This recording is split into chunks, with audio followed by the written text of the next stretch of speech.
नमस्कार सभी साथियों को स्वागत करता हूं सभी का इस यूट्यूब चैनल पर जिसका नाम है स्टडी विद पीएन लोधा। साथियों, रीट एग्ज़ाम 2022 के लिए शिक्षण विधियों का पेपर नंबर 70 लेकर आया हूं। देखिए, कम समय बचा है लेकिन फिर भी मैं आपको शिक्षण विधियों के पूरे 100 पेपर यहां पर एग्ज़ाम से पहले पूर्ण करवा दूंगा। इसके लिए आप बिल्कुल निश्चिंत रहिएगा। रीट लेवल 1 के लिए और रीट लेवल 2 कोई सा भी सब्जेक्ट हो, दोनों के लिए बहुत ही ज़्यादा उपयोगी है ये वीडियो। तो यहाँ पर प्रत्येक वीडियो में 25 प्रश्न शामिल किए जा रहे हैं और इसी प्रकार आपके साइकोलॉजी और हिंदी की भी टेस्ट सीरीज इस यूट्यूब चैनल पर निःशुल्क चल रही है, तो उसका भी लाभ जरूर उठाइएगा। चलिए देखते हैं पहले प्रश्न को। आपके प्रश्न संख्या 1 है साथियों, निगमन विधि मार्ग है, खोज का मार्ग है, अनुकरण का मार्ग है, खेल का मार्ग है या उदाहरण का मार्ग है। तो प्रश्न संख्या 1 में कौन सा विकल्प आपके सही रहेगा साथियों? देखिएगा, अगर हम बात करें निगमन विधि की तो निगमन विधि में खेल जैसी कोई चीज़ होती ही नहीं है साथियों। उदाहरण का जो मार्ग है वो निगमन नहीं बल्कि आगमन विधि है। तो यहाँ पर आपके जो दूसरा विकल्प है अनुकरण का, बिल्कुल इसमें अनुकरण किया जाता है, अतः निगमन विधि अनुकरण का मार्ग है। दूसरा विकल्प आपके पहले प्रश्न में सही है। नेक्स्ट प्रश्न नंबर 2 की ओर बढ़ेंगे। तो चलिए दूसरा प्रश्न देख लेते हैं। इकाई विधि का दोष है, कौशल अविकसित करना, प्रशिक्षण की विधि होना, कर्मिकता का अभाव और शिक्षण सामग्री का बंटवारा करना। तो इनमें से कौन सा इकाई विधि का दोष है साथियों? प्रश्न संख्या 2 में बताइएगा कौन सा विकल्प आपका सही रहेगा। तो जो इकाई विधि का दोष है वो है साथियों तीसरा विकल्प, कर्मिकता का अभाव। इकाई विधि में कर्मिकता नहीं पाई जाती है, कर्मिकता का अभाव पाया जाता है, क्योंकि इसमें एक क्रम में जो पाठ व्यवस्थित होते हैं वो नहीं पढ़ाए जाते हैं, बल्कि अलग अलग पाठों को एक इकाई में व्यवस्थित करके पढ़ाया जाता है। अतः विकल्प 3 आपके प्रश्न 2 में सही है।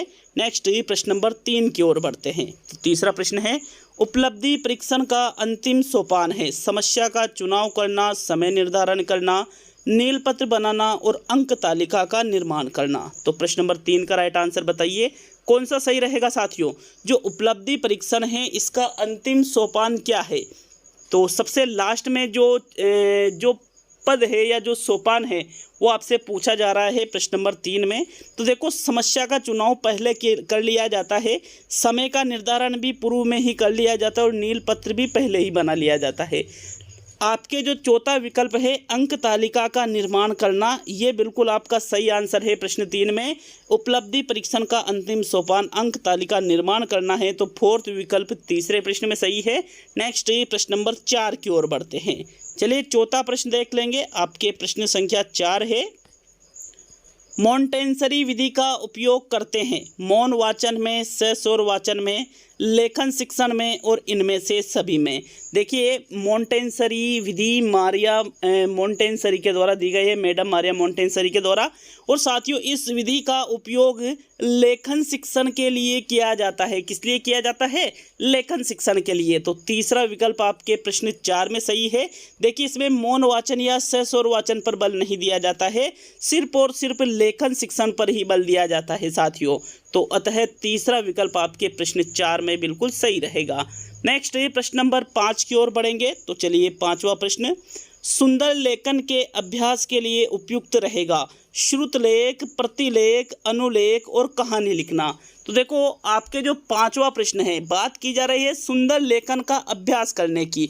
तो साथियों, श्रुतलेख में तो सुन करके लिखा जाता है, जिसमें अशुद्धि संशोधन का कार्य किया जाता है। मतलब इसमें वर्तनी की शुद्धता को दृष्टिगत रखते हुए श्रुतलेख करवाया जाता है। अध्यापक बोलता है, छात्र लिखते हैं, फिर छात्र संशोधन, जो अध्यापक है उनको जो छात्रों ने लिखा है उसको चेक करता है, जो गलत है उन पर गोले भरता है और उसका सही रूप बताता है कि इसको इस प्रकार से शुद्ध रूप पे लिखना है। ऐसा श्रुतलेख में होता है। प्रतिलेख में नकल करवाई जाती है और अनुलेख में सुंदर लेखन का अभ्यास करवाया जाता है। अतः अनुलेख आपके प्रश्न नंबर 5 में सही है साथियों। तो थर्ड विकल्प आपके प्रश्न 5 में सही रहेगा। नेक्स्ट प्रश्न नंबर 6 की ओर बढ़ते हैं। चलिए छठा प्रश्न देख लेते हैं। क्षेत्राटन विधि का गुण नहीं है? विद्यार्थियों में उत्साह पैदा करना, विद्यार्थियों के ज्ञान में अभिवृद्धि करना, समाज व घर में उत्तम संबंध स्थापित करना और समय की बचत न होना। तो जो क्षेत्राटन विधि होती है, इसका जो गुण आपको नहीं लगता है उसका चयन प्रश्न नंबर 6 में कीजिए साथियों। छठे प्रश्न में देखो, चौथा विकल्प जो है समय की बचत न होना, ये क्षेत्राटन विधि का गुण नहीं है। क्षेत्राटन विधि का मतलब किससे लिया जाता है? भ्रमण से लिया जाता है साथियों। जो भ्रमण विधि होती है उसी को क्षेत्राटन विधि के नाम से जाना जाता है। इसमें समय बहुत ही ज़्यादा लगता है, समय की बचत नहीं होती है, अतः ये भ्रमण विधि, ये जो है ये गुण भ्रमण विधि के गुणों में शामिल नहीं होगा। फोर्थ विकल्प छठे प्रश्न में सही है। बाकी इससे विद्यार्थियों के ज्ञान में भी वृद्धि होती है, उनमें उत्साह भी पैदा होता है और समाज व घर में उत्तम संबंध भी स्थापित होता है। तो फोर्थ विकल्प ही आपके छठे प्रश्न का सही उत्तर है। नेक्स्ट 7वें प्रश्न की ओर बढ़ेंगे। चलिए 7वां प्रश्न देख लेते हैं। वाचिक अभिनय में किया जाता है विविध बालकों द्वारा पात्रों के रूप में संवाद बोलना, शिक्षक द्वारा अभिनय, नाटक करना और इनमें से कोई भी नहीं। तो जो वाचिक अभिनय है उसमें क्या किया जाता है साथियों? प्रश्न संख्या 7 में बताइएगा आपके कौन सा विकल्प सही है। तो देखो, जो वाचिक अभिनय होता है इसमें क्या किया जाता है साथियों? जो विविध बालक होते हैं इनके द्वारा, विविध बालक मतलब कक्षा के बालकों के द्वारा, कक्षा के कई बालकों द्वारा जो अभिनय में जो पात्र होते हैं उनका चुनाव कर लिया जाता है कि आपको ये पात्र निभाना है, आपको ये पात्र निभाना है, और उसके आधार पर अभिनय करते हैं। तो ये आपके बिल्कुल सही विकल्प है। प्रश्न संख्या 7 में प्रथम विकल्प सही रहेगा। नेक्स्ट 8वें प्रश्न की ओर बढ़ेंगे। तो चलिए 8वां प्रश्न देख लेते हैं साथियों। प्रश्न नंबर 8 है, यदि आप कक्षा में दहेज की समस्या पढ़ाना चाहते हैं तो आप किस विधि को सर्वश्रेष्ठ मानेंगे? पात्र अभिनय विधि को, प्रयोगशाला विधि को, भाषण विधि को और अनुसंधान विधि को। अब आपको क्या पढ़ाना है कक्षा में? कक्षा की बात की जा रही है, क्लास के अंदर की बात है साथियों। तो वहाँ पर पढ़ाना है आपको दहेज की समस्या, मतलब सामाजिक का टॉपिक है। तो देखो, दहेज की समस्या के लिए प्रयोगशाला विधि का तो प्रयोग कर नहीं सकते हो आप, भाषण विधि का कर सकते हो, अनुसंधान विधि का भी नहीं कर सकते। पात्राभिनय विधि का कर सकते हो कि आपने कक्षा के कुछ बालकों को जैसे अलग अलग किरदार दे दिए कि भाई आपको बहू बनना है, आपको ससुर बनना है, आपको पति बनना है, मतलब अलग अलग जो परिवार में जो किरदार होते हैं, और वहाँ पर जो दहेज की मांग की जाती है साथियों, वो चीज़ें यहाँ पर पात्राभिनय विधि से संभव हो सकती है और जिससे बहुत ही अच्छा इफेक्ट पड़ेगा उस चीज़ का। तो विकल्प 1 आपके प्रश्न संख्या 8 में सही रहेगा। नेक्स्ट 9वें प्रश्न को देख लेते हैं। तो चलिए 9वें प्रश्न की ओर बढ़ते हैं। शिक्षण की किस विधि का प्रयोग कर प्रत्येक अध्यापक सही से शिक्षण नहीं कर पाता है? प्रयोजना विधि, सूत्र विधि, व्याख्यान विधि और भ्रमण विधि। तो प्रश्न संख्या 9 में बताओ भाई कौन सा सही रहेगा आपके? तो देखो, जो वह विधि जिसका उपयोग प्रत्येक अध्यापक सही से नहीं कर पाता है तो उस विधि को व्याख्यान विधि कहते हैं, जो एक शिक्षक केंद्रित विधि है साथियों। इस विधि में क्या किया जाता है, जो अध्यापक है उसके द्वारा संबंधित जो पाठ्य वस्तु है उसका व्याख्यान छात्रों के समक्ष प्रस्तुत किया जाता है, लेकिन व्याख्यान का भी सबका अपना अपना तरीका होता है। अपना अपना तरीका कैसे होता है कि कई सारे अध्यापक बहुत ही शानदार तरीके से अपनी बातों को प्रस्तुत करते हैं और कई सारे अध्यापक ज्ञानपूर्ण होने के बावजूद भी उस ज्ञान को छात्रों के समक्ष सही तरीके से प्रस्तुत नहीं कर पाते हैं, जिससे छात्र उस चीज़ को समझने में कठिनाई महसूस करते हैं साथियों। तो विकल्प नंबर जो 3 है आपके प्रश्न संख्या 9 का सही उत्तर है। नेक्स्ट ये प्रश्न संख्या 10 की ओर बढ़ेंगे साथियों। 10वां प्रश्न है, सबसे अच्छी शिक्षण विधि वह है जिसमें विद्यार्थी पर आधारित क्रिया यदि को बहुत सरल हो, बहुत छुट्टियां हो या इनमें से कोई भी नहीं। तो यहाँ पर देखिए, इनमें से कोई नहीं वाला विकल्प यहाँ से आप हटा सकते हो। देखो, सबसे अच्छी शिक्षण विधि किसको माना जाता है? जो बहुत सरल हो? जी नहीं, गलत है ये। बहुत छुट्टियां हो? ये भी गलत है। विद्यार्थी पर आधारित क्रिया यदि को, बिल्कुल ये आपका सही आंसर है साथियों। सबसे अच्छी शिक्षण विधि वह शिक्षण विधि होती है जिसमें विद्यार्थी पर आधारित क्रिया यदि को, क्योंकि विद्यार्थी पर आधारित क्रिया मतलब छात्र क्रिया के माध्यम से करके सीखेगा तो ज्ञान स्थायी भी रहेगा। लर्निंग बाय डूइंग बेस्ट है साथियों। तो इसीलिए आपके 10वें प्रश्न में प्रथम विकल्प सही है। नेक्स्ट 11वें प्रश्न की ओर बढ़ते हैं। तो आपके 11वां प्रश्न है, बालक को किस सोपान से पता चलता है कि उसे क्या पढ़ना है? अनुकरण वाचन, आदर्श वाचन, प्रस्तावना और प्रस्तुतिकरण। तो देखो, यहाँ पर जो पाठ योजना है उसके सोपान यहाँ पर दिए गए हैं साथियों। तो जो हम बच्चों को पढ़ा रहे हैं वह उसे कब पता चलेगा कि आज हम इस चीज़ के बारे में अध्ययन करेंगे। साथियों, प्रस्तुतिकरण से पहले ही बालक को पता चल जाता है। कब पता चल जाता है? जब प्रस्तावना के प्रश्न किए जाते हैं। जब प्रस्तावना प्रश्न इसीलिए तो किए जाते हैं ताकि छात्रों का जो पूर्व ज्ञान है उसको नवीन ज्ञान से जोड़ा जा सके। अतः तीसरा विकल्प आपके प्रश्न 11 में सही है। नेक्स्ट 12वें प्रश्न को देख लेते हैं। तो आपके प्रश्न संख्या 12 है, व्याकरण ज्ञान की आवश्यकता होती है। किस लिए होती है? भाषा को बोलना सिखाने के लिए, भाषा के शुद्ध प्रयोग के लिए, भाषा को बोलना और पढ़ना सिखाने के लिए और भाषा को समझाने के लिए। तो इनमें से किसके लिए व्याकरण के ज्ञान की आवश्यकता होती है?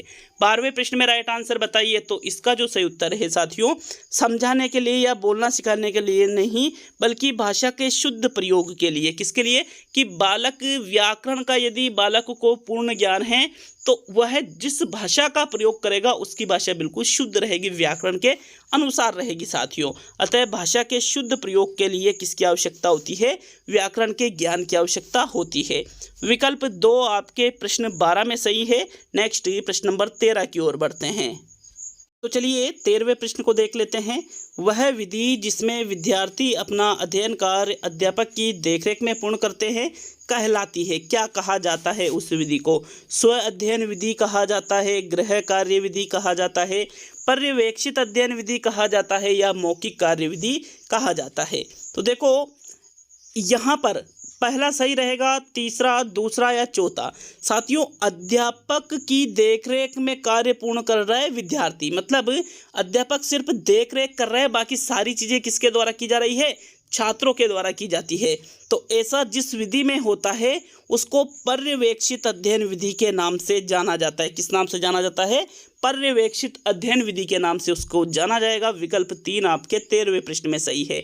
जनक कौन है पर्यवेक्षित अध्ययन विधि के? इसके जनक है, याद रखिएगा, डेजी जॉन मोरविल पर्यवेक्षित अध्ययन विधि के जनक है साथियों। नेक्स्ट प्रश्न नंबर 14 को देख लेते हैं। यहाँ थर्ड विकल्प आपके बिल्कुल सही है। तो चलिए 14वें प्रश्न की ओर बढ़ेंगे। कविता शिक्षण का प्रमुख उद्देश्य है शब्दार्थ बोध, मापन क्षमता, मनोरंजन करना और भावानुभूति। तो इनमें से जो कविता शिक्षण का प्रमुख उद्देश्य है उसका चयन प्रश्न नंबर 14 में करो। कौन सा सही रहेगा आपके 14वें प्रश्न में? साथियों, शब्दार्थ बोध आंसर नहीं रहेगा, मापन क्षमता आंसर नहीं रहेगा, भाई मनोरंजन करना भी नहीं रहेगा आपका आंसर। जो कविता होती है साथियों, जो बच्चों को हम कविता पढ़ाते हैं, इसका जो प्रमुख उद्देश्य है वो होता है भावों की अनुभूति कराना, कि जो कविता के भाव है उसकी अनुभूति बालक कर सके। यही कविता शिक्षण के प्रमुख उद्देश्यों में आता है। कविता शिक्षण किसके अंतर्गत आती है? पद्य शिक्षण के अंतर्गत आती है साथियों।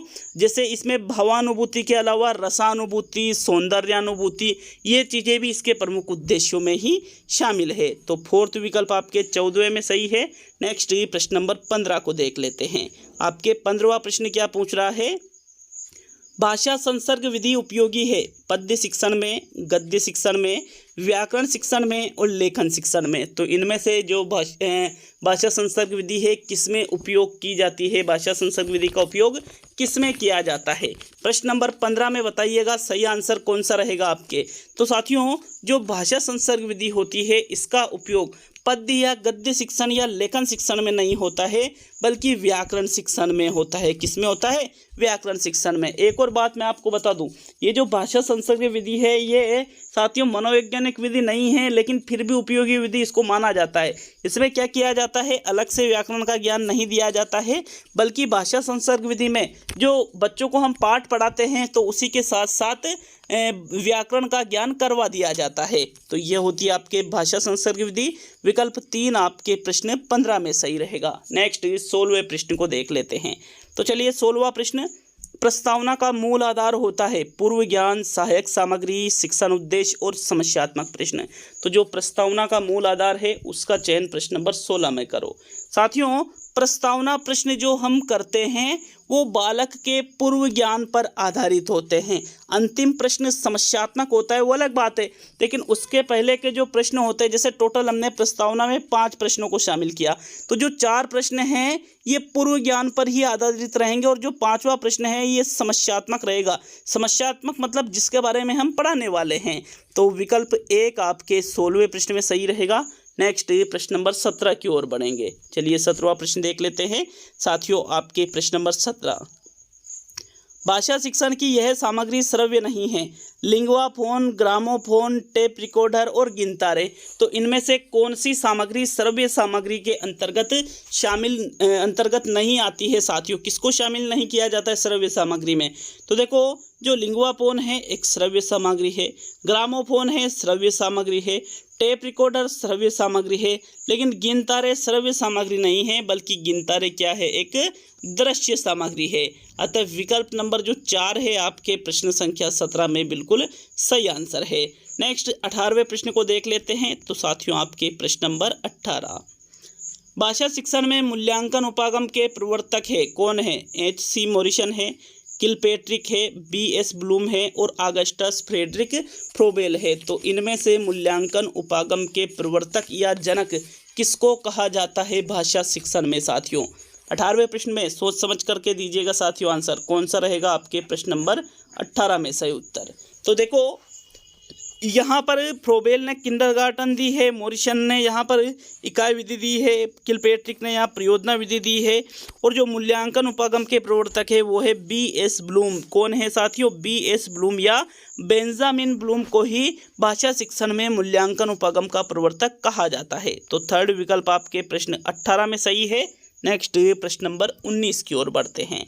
आपके 19वां प्रश्न है, निदानात्मक परीक्षण का उद्देश्य है प्रगति प्रपत्र को भरना, अभिभावकों को प्रतिपुष्टि देना, बच्चों की समझ में निहित रिक्तियों को जानना और सत्रांत परीक्षा के लिए योजना बनाना। तो इनमें से जो निदानात्मक शिक्षण का उद्देश्य है उसका चयन प्रश्न संख्या 19 में करो साथियों। क्या निदानात्मक परीक्षण इसलिए करवाया जाता है ताकि प्रगति प्रपत्र को भर सके? गलत। अभिभावकों को प्रतिपुष्टि देना? गलत।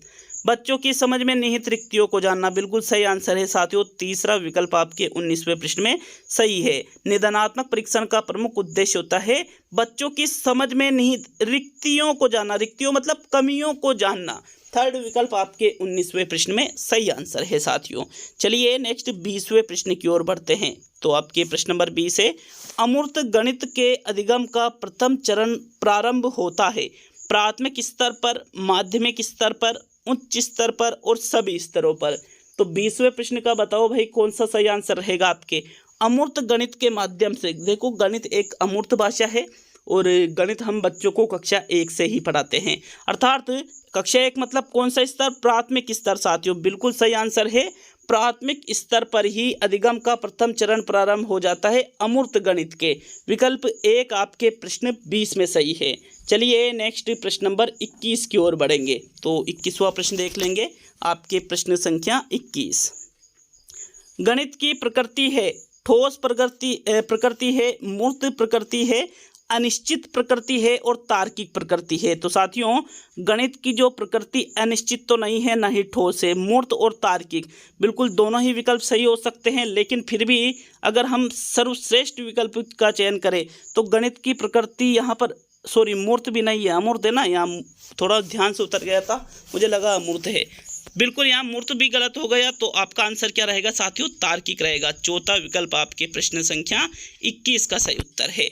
नेक्स्ट प्रश्न संख्या 22 की ओर बढ़ते हैं। तो आपके 22वें प्रश्न को देखेंगे। पाठ्य पुस्तक विभिन्न प्रकरणों में खंड अभ्यास समय को समावेशित करने का उद्देश्य है छात्र को मस्ती व आनंद प्राप्त करना, दैनिक दिनचर्या में बदलाव लाना, समय का बेहतर सदुपयोग सुनिश्चित करना और विस्तृत अधिगम अवसर प्रदान करना। तो बताओ प्रश्न संख्या 22 में आपके कौन सा विकल्प सही है? एक बार अच्छी तरह से देख लीजिए साथियों, प्रश्न को पढ़िएगा, समझिएगा और फिर सही उत्तर का चयन कीजिएगा। यहाँ पर क्या कह रहा है प्रश्न? पाठ्य पुस्तक विभिन्न प्रकरणों में खंड अभ्यास समय को समावेशित करने का उद्देश्य। तो मस्ती करना तो नहीं है, दिनचर्या में बदलाव लाना भी नहीं है, तीसरा या चौथा। तो साथियों आपके विकल्प नंबर जो 4 है प्रश्न नंबर 22 का बिल्कुल सही उत्तर होगा। विस्तृत अधिगम अवसर प्रदान करना ही यहाँ पर इसका उद्देश्य है। 22 में फोर्थ विकल्प सही है। नेक्स्ट प्रश्न नंबर 23 की ओर बढ़ते हैं। वीडियो अच्छा लगे तो लाइक और वीडियो को शेयर जरूर करिएगा साथियों, और किसी प्रश्न में कोई त्रुटि नजर आए तो उसके लिए भी कमेंट बॉक्स में कमेंट जरूर करना। आपके 23 प्रश्न है, मूल्यांकन का निकटतम संबंध है विषय वस्तु से है, सीखने की प्रविधियों से है, मूल्यांकन की प्रविधियों से है और उद्देश्यों से है। तो बताइए इनमें से मूल्यांकन का निकटतम संबंध किससे है। साथियों 23वें प्रश्न का जो आपके सही उत्तर है, मूल्यांकन का निकटतम संबंध किससे होता है, यहाँ पर उद्देश्यों से होता है। किससे होता है? उद्देश्यों से। कैसे होता है? उद्देश्यों से, क्योंकि हम मूल्यांकन ये इसलिए करते हैं ताकि हमें ये पता चल सके कि जो निर्धारित उद्देश्य हमने कर रखे थे उनकी पूर्ति किस सीमा तक हुई है, इसीलिए तो मूल्यांकन किया जाता है। अतः आपके फोर्थ विकल्प 23 में सही है। नेक्स्ट प्रश्न नंबर 24 की ओर बढ़ेंगे, जो कि आपके सेकंड लास्ट प्रश्न है। कम से कम 2 जगह वीडियो को शेयर जरूर करिएगा अगर आपको वीडियो पसंद आए साथियों। तो 24वां प्रश्न है आपके, ये देखिए प्रश्न नंबर 24 को, उपलब्धि परीक्षण व नैदानिक परीक्षण में अंतर है, प्रकृति का अंतर है, कठिनाई स्तर का अंतर है, दोनों का अंतर है और उद्देश्यों का अंतर है। तो प्रश्न नंबर 24 में बताओ जो उपलब्धि परीक्षण होते हैं और जो नैदानिक परीक्षण। देखो उपलब्धि परीक्षण क्या होता है, जिसमें ये जाना जाता है कि छात्र ने कक्ष विशेष में कितना अधिगम प्राप्त किया है, कितना अधिगम किया है, कितनी उपलब्धि प्राप्त की है। तो साथियों ये इसका उद्देश्य होता है। नैदानिक परीक्षण का उद्देश्य क्या होता है कि बालकों ने जो सीखा है उसमें क्या क्या कमियां रह गई है, ये इसका उद्देश्य होता है। अतः उपलब्धि परीक्षण व नैदानिक परीक्षण में उद्देश्यों का अंतर होता है साथियों। किसका अंतर होता है? उद्देश्यों का। 24वें प्रश्न में भी आपके चौथा विकल्प ही सही रहेगा। चलिए आज का अंतिम और 25वां प्रश्न देख लेते हैं। तो आपके प्रश्न नंबर 25, कौन सा कार्य अध्यापक से संबंधित नहीं है? योजना, मार्गदर्शन, शिक्षण और बजट बनाना। तो जो कार्य अध्यापक से संबंधित नहीं है 25 में उसका चुनाव करो भाई। कौन सा कार्य नहीं है? तो अध्यापक से संबंधित जो कार्य नहीं है वो है साथियों विकल्प नंबर 4, बजट बनाने का कार्य अध्यापक के द्वारा नहीं किया जाता है। वो शिक्षण का कार्य करता है, बच्चों को पढ़ाने का, बच्चों को पढ़ाने के लिए योजना बनाता है, बच्चों को मार्गदर्शन देता है, लेकिन बजट बनाने का कार्य अध्यापकों का नहीं होता है। अतः चौथा विकल्प आपके प्रश्न 25 में सही है। तो ये कंप्लीट हुए आपके 70 टेस्ट शिक्षण विधियों के। 30 टेस्ट आना और बाकी है साथियों, और बिल्कुल कंप्लीट करवाऊंगा, गारंटीड 100 टेस्टों की सीरीज को पूर्ण करवाऊंगा, निश्चिंत रहिए इसके लिए। मिलते हैं नेक्स्ट वीडियो में बहुत ही जल्द। बहुत बहुत धन्यवाद, आप सभी ने वीडियो को पूरा देखा साथियों।